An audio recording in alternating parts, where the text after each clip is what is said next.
Assalamualaikum Sobat Inspira, apa kabar? Semoga baik ya. Dalam beberapa menit ke depan, saya Furi Elvira akan menemani Anda dalam program News Minute.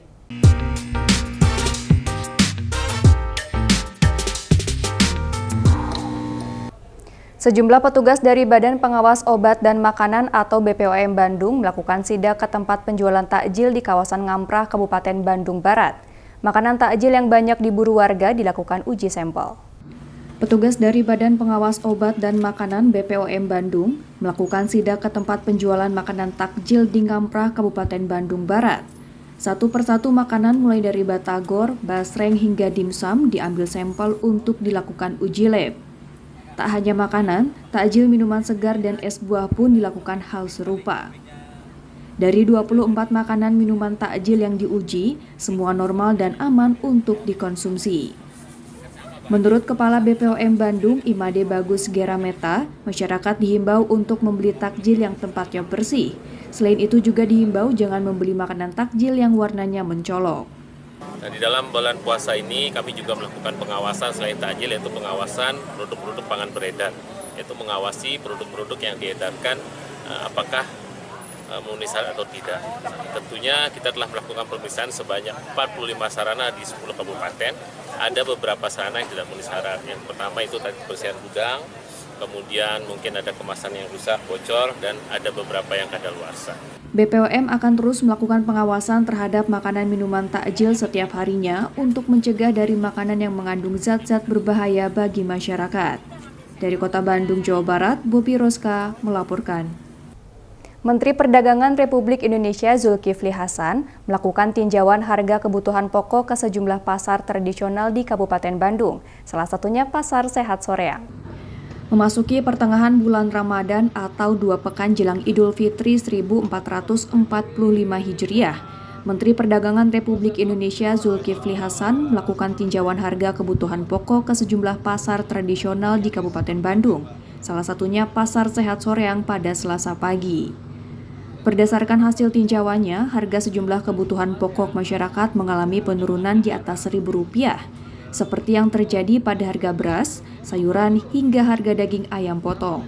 Dengan demikian, Menteri Perdagangan Zulkifli Hasan memastikan stok dan harga kebutuhan pokok masyarakat dapat terkendali menjelang Idul Fitri 1445 Hijriah. Jadi, insya Allah lebaran puasa ini dan lebaran sembako tersedia dan harganya cenderung turun. Selain meninjau harga kebutuhan pokok, Menteri Perdagangan Zulkifli Hasan pun mentraktir warga yang sedang berbelanja dengan membelikan sejumlah kepokmas dan dibagikan kepada warga, dengan harapan dapat membantu masyarakat serta pedagang. Dari Kabupaten Bandung, Jawa Barat, Hedi Trisnaedi melaporkan. Rumah Sakit Hasan Sadikin Bandung saat ini merawat 11 pasien demam berdarah atau DBD dengan keluhan yang cukup berat. Ke-11 pasien tersebut kini tengah dalam perawatan khusus oleh tim dokter RSHS. Diketahui dalam 1 bulan terakhir terjadi peningkatan pasien kasus DBD. Rata-rata pasien DBD yang dirawat di RSHS ini datang dengan keluhan berat, seperti syok berkepanjangan, pendarahan, kejang-kejang, hingga gangguan ginjal. Dari data yang ada, kasus DBD mayoritas menyerang anak-anak usia 0 hingga 14 tahun, di mana persentasenya mencapai 75%. Kemudian usia 15 hingga 44 tahun mencapai 30%, dan sisanya di atas 45 tahun. Data terakhir yang terpapar DBD di RSHS ini ada 11 pasien rawat inap, kebanyakan keluhan yang cukup berat. Sementara data kematian terkait kasus DBD dari bulan Januari hingga Maret sebesar 3-5%. Meski demikian, kasus DBD ini terbilang sangat cepat. Biasanya kasus DBD muncul setelah 3 tahun atau 4 tahun. Namun sekarang kasus DBD meningkat hanya selang 2 tahun. Di RSHS memang kita melihat tidak ada suatu lonjakan yang hingga mencapai penuh untuk tingkat bor atau di emergensinya, bor rawat maupun emergensi. Tetapi bukan berarti kita ini sedikit. Memang terjadi peningkatan dari kasus tinggi perawat Hasan Sadikin. Karena RSHS merupakan rumah sakit tipe A, Sedangkan para pasien DBD mayoritas sekarang dirawat di RS tipe B, baik milik pemerintah maupun swasta. Angka kematian kasus DBD memang cukup tinggi seiring jumlah orang yang terkena DBD.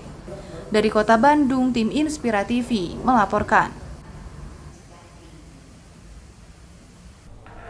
Pemirsa, informasi lainnya akan kami hadirkan usai jeda pariwara. Tetaplah bersama kami di program News Minute.